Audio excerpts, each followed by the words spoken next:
Ladies and gentlemen, welcome back to VOV Summer. I believe I've stumbled upon the most difficult philosophy question of all time.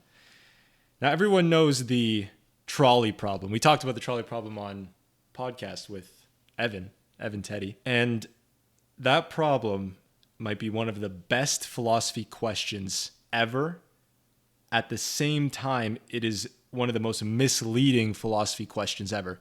I'll explain why in a bit. For this problem that I stumbled across myself just thinking about life is called the Tesla problem. Let me give you the rundown. Self-driving cars are becoming more and more prevalent in our societies today. Whether or not they're even on the roads, they're at least a big point of discussion. It seems like self-driving cars is going to be the way of the future. Eventually, everyone's going to have them, whether they like it or not. So I was thinking about this. Everyone being placed in their little Tesla pods, having no control over the movement of the vehicle. It's not going to be completely foolproof. There are going to be self-driven car accidents still, right? But the goal is that it's definitely going to be lower than the amount of accidents we have today. There are plenty of car accidents all the time. Self-driven cars are designed to reduce that number as much as possible. But once again, it's not going to go down to zero.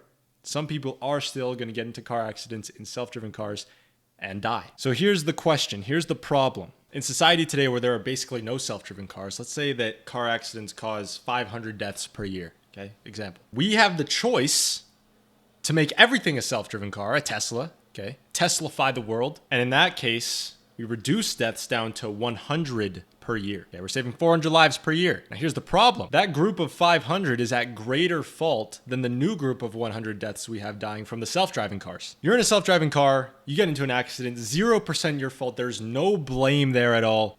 Glitch in the program. Sorry, oops, slipped off a cliff. Now your life's over. The 100 people dying in the Teslas did nothing to deserve their deaths. In the group of 500, you could have a drunk driver who died in an accident. You could have someone who's recklessly speeding or just a low skill individual behind the wheel. There's more accountability in the group of 500 people than the group of 100. Now, I'm not saying the group of 500 deserve to die. No one deserves to die. Car accidents are tragic and unfortunate, but there are still cases in that group where the people could have prevented their death. The 100 deaths in the Teslas, they put their faith in Elon, glitch in the system, didn't expect some ice, now you're dead. Pure chance, right? Luck of the draw. Sorry. The group of 500, though, you have some dumbass coming out of the bar with his shoes on the wrong feet. He probably could have prevented his own death. So the problem is, are we going to save 500 deaths that could have been prevented where there's some accountability on the driver and just say,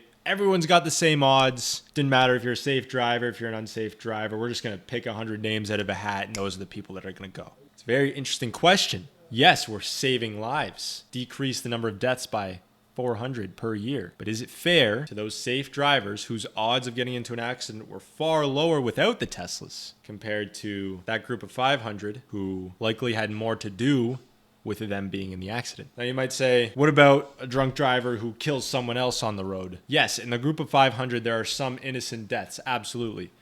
In the group of Teslas, there are only innocent deaths. When people drive their own cars, the less skilled drivers are more likely to get into accidents, to die. If we switch to the Tesla model, everyone has the same odds. Safe driver, unsafe driver, doesn't matter. We're going to make everything equal.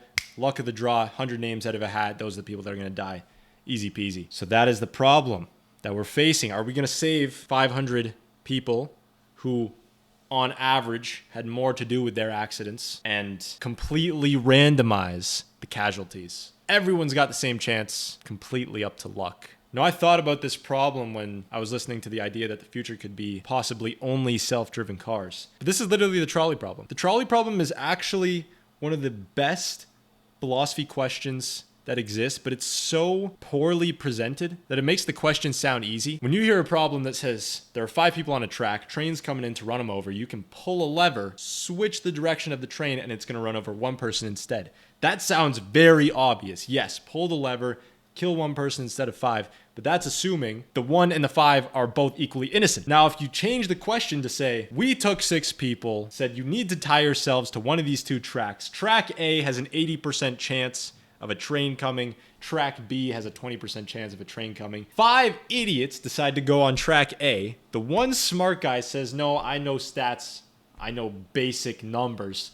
I'm going to go on to track B where the chances are lower. Now it's a harder question. Pulling the lever seems a little less obvious. This guy knew what he was doing, went to the right track, the one with the lower probability of a train coming through. I don't know if I want to pull this lever because these guys were idiots and they went on the wrong side. Get rid of the trolley problem. We are looking at the Tesla problem. Think about it. Do you want to put self-driving cars in place so that 100 people at random are going to die instead of 500 people who had something to do with their own death? This problem applies to more than just Tesla, more than just self-driven cars. Think about vaccines. Now, vaccines is a little easier because the numbers are so much more skewed than 5 and 1, but it's the same principle. Without this vaccine, 1,000 people are going to die from this disease, X disease. If we put the vaccine in place, we'll save 1,000 people, but let's say 1 out of 1,000 is going to have an allergic reaction and they're going to die. It's the same problem because if you didn't have any human intervention, 1,000 people would die from the disease, but that one guy who died from the vaccine, he would have been fine. Now, once again, the numbers are far more skewed. I think that's an easier decision to say, yes, we have to save 1,000 lives. Doesn't matter if their immune systems are weaker.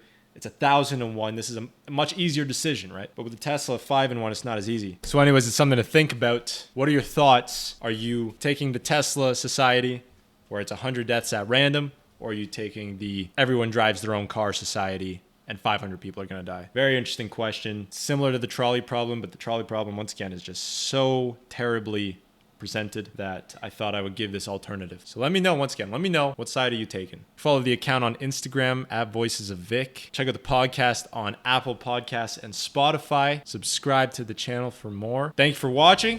We will see you next week. Peace out.